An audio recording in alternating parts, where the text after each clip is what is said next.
ہندوستان کی فوج آ گئی۔ پٹھان بارہمولہ میں بیٹھے رہے۔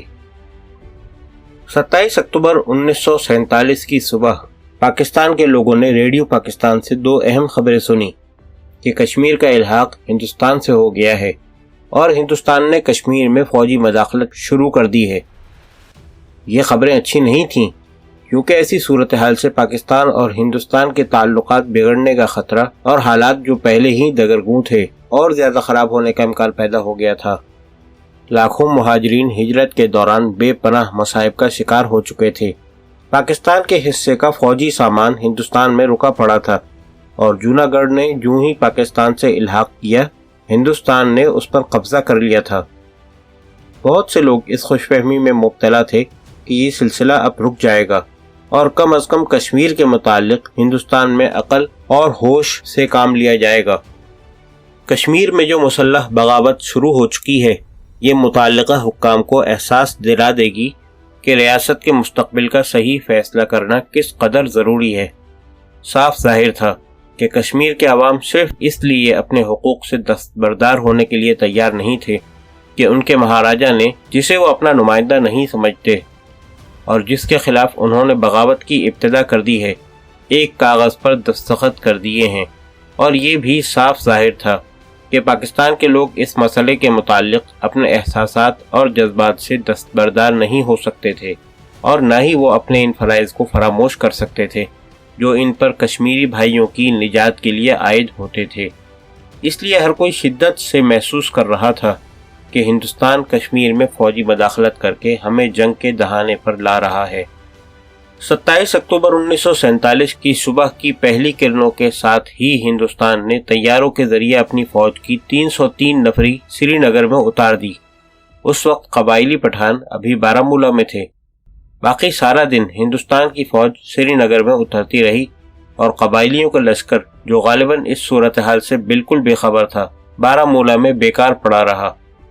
بارہمولہ کے علاوہ ہر جگہ بھارتی فوج کی آمد کی خبر پھیل گئی۔ اس سے غم و غصہ بھی بڑھا اور ہندوستانی فوج کو روکنے کا عزم بھی پیدا ہوا۔ اسی شام آزاد کشمیر کی پہلی حکومت وجود میں آئی، جس کے صدر سردار ابراہیم مقرر ہوئے۔ یہ آزاد حکومت کشمیر کے ان علاقوں پر محیط تھی جو آزاد کرائے جا چکے تھے۔ اس لمحے سے جب آزاد کشمیر حکومت کا اعلان ہوا، کشمیر دو حصوں میں تقسیم ہو گیا۔ نئی حکومت کو جس اولین مسئلے کا سامنا ہوا، یہ تھا کہ اب کشمیر کی آزادی کی جنگ ہندوستان کی باقاعدہ فوج کے خلاف لڑی جائے گی اور یہ جنگ طویل ہوگی۔ پاکستان میں اسی شام وزیر اعظم نے کشمیر کے ہندوستان سے الحاق سے اور کشمیر میں ہندوستانی فوج کے داخلے سے جو صورتحال پیدا ہو گئی تھی، اس پر غور کرنے کے لیے لاہور میں ایک غیر سرکاری کانفرنس بلائی۔ اس میں دیگر اصحاب کے علاوہ کرنل سکندر مرزا، جو بعد میں پاکستان کے گورنر جنرل بنے، چودھری محمد علی، جو وزیر اعظم کے سیکرٹری جنرل تھے، صوبہ سرحد کے وزیر اعظم عبد القیوم خان، پنجاب کے وزیر اعظم نواب ممدوٹ، بریگیڈیئر شیر خان اور میں شریک ہوئے۔ میں نے اس کانفرنس میں یہ تجویز پیش کی کہ جموں پر قبضہ کرنے کی کوشش کی جائے تاکہ اس واحد سڑک کو بند کیا جا سکے جس سے ہندوستان کشمیر میں مزید فوج، سپلائی اور کمک بھیجے گا۔ میں نے ایسا مشورہ نہیں دیا کہ پاکستان آرمی کو اس مقصد کے لیے استعمال کیا جائے یا حکومت پاکستان براہ راست اس مہم سے وابستہ ہو جائے۔ میرا مشورہ یہ تھا کہ قبائلیوں کو اجازت دی جائے کہ وہ جموں پر حملہ کر کے اس علاقے پر قبضہ کر سکیں۔ میرا خیال تھا کہ 1000 نفری کے 3 لشکر استعمال کیے جائیں تو کافی ہوں گے۔ میں نے یہ پیشکش بھی کی کہ ان کی قیادت میں خود کروں گا۔ ہندوستان کی فوجی مداخلت سے جموں فوراً ہی نہایت اہم مرکزی نقطہ بن گیا تھا۔ ہندوستان کے لیے کشمیر میں داخل ہونے کا یہی ایک راستہ تھا جو جموں سے گزرتا تھا۔ ہندوستان سے آنے والی تمام تر کمک کو یہاں جمع ہونا تھا۔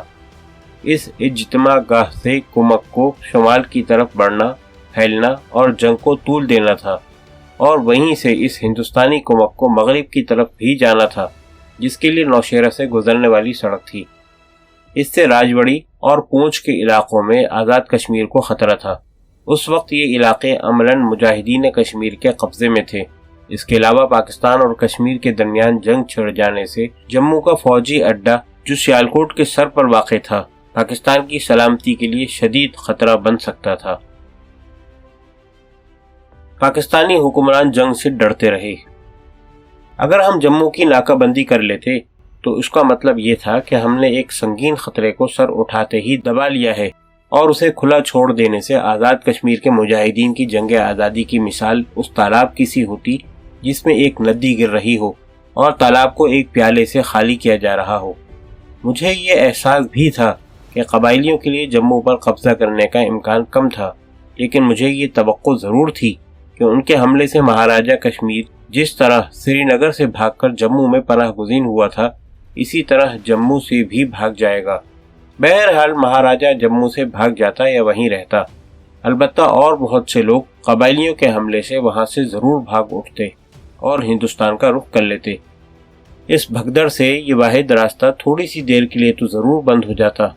کم از کم ایک دفعہ جموں کے مغرب کے پہاڑی علاقے میں داخل ہو کر قبائلی ہندوستانی فوج کو راجوڑی اور پونچھ کے مرکزی علاقوں تک پہنچنے سے ضرور روک لیتے۔ کانفرنس میں عبدالقیوم خان اور نواب ممدوٹ کے سوا ہر کسی نے میری اس تجویز کی مخالفت کی، لہذا اسے ترک کر دیا گیا۔ سب یہ خطرہ محسوس کر رہے تھے کہ جموں پر حملے سے ہندوستان مشتعل ہو کر پاکستان پر حملہ کر دے گا۔ ایسا خطرہ مول نہیں لیا جا سکتا تھا۔ کوئی بھی نہیں چاہتا تھا کہ دونوں ملکوں کے درمیان جنگ ہو، لیکن ایسی بہت سی وجوہات موجود تھیں جن کی بنا پر ہندوستان حملہ کرنے کی پوزیشن میں نہیں تھا۔ قبائلی کشمیر کے اندر 80 میل تک پہنچ چکے تھے اور وہ پاکستان میں سے گئے تھے۔ ہندوستان کو ایک بے بنیاد یقین تھا کہ قبائلیوں نے میر پور، پونچھ، کوٹلی، بھانگڑ، نوشیرہ اور بھمبر کا محاصرہ کر رکھا ہے۔ اس سے یہ ثابت ہوتا ہے کہ اگر ہندوستان پاکستان پر حملہ کرنا چاہتا تو اس کے پاس حملے کے لیے معقول بہانے موجود تھے، مگر اس نے صرف اس لیے ایسے سنگین اقدام کی نہیں سوچی تھی کہ فوجی لحاظ سے وہ ابھی اتنا طاقتور نہیں تھا۔ اس کی افواج کی تنظیمیں نو ہو رہی تھی، لہذا اس کی افواج کھلی جنگ کی تیاری کی حالت میں نہیں تھیں۔ اس کے علاوہ اسے ملک کے اندر کئی مسائل اور پریشانیوں کا سامنا تھا۔ ہندوستانی حکومت کو اس خطرے کا بھی احساس تھا کہ پاکستان پر حملہ کیا تو قبائلی پٹھان مشرقی پنجاب پر یلغار کر دیں گے۔ مشرقی پنجاب کے عوام میں پہلے بارہمولہ کے متعلق مبالغہ آمیز خبروں نے خوف و ہراس پھیلا رکھا تھا۔ انہیں اس قسم کی خبریں ملی تھی کہ پٹھانوں نے بارہمولہ پر حملہ کیا تو 14,000 ہندوؤں اور سکھوں میں سے صرف 3,000 زندہ نکل سکے تھے۔ مگر لاہور میں اس رات جو کانفرنس ہوئی اس میں سوچ بچار کا رخ ادھر ہی تھا کہ ہندوستان کو پاکستان پر حملہ کرنے کا جواز مہیا نہ کیا جائے۔ یہ پیش بینی تو کوئی بھی نہ کر سکا کہ چند ہی ہفتوں بعد قبائلی اپنے طور پر جموں کے محاذ پر لڑ رہے ہوں گے۔ قبائلیوں نے ایسے ہی کیا، مگر کامیابی کا وقت گزر چکا تھا۔ اب حملہ محض بیکار اور نقصان دہ تھا۔ بہرحال کانفرنس میں جن لوگوں نے ہندوستان کے حملے کے خطرے کا اظہار کیا تھا، انہوں نے دیکھ لیا کہ قبائلیوں کے جموں پر حملے سے ہندوستان نے پاکستان پر حملہ نہیں کیا، اور چند ماہ بعد پاک فوج کی کئی ہزار باقاعدہ نفری کی ہندوستانی فوج کے ساتھ کشمیر کے اندر ٹکر ہوئی، پھر بھی ہندوستان نے پاکستان پر حملہ نہیں کیا۔ کاش قبائلیوں کو جموں پر بروقت حملہ کرنے کی اجازت دے دی جاتی تو کشمیر کا نقشہ آج بہت مختلف ہوتا۔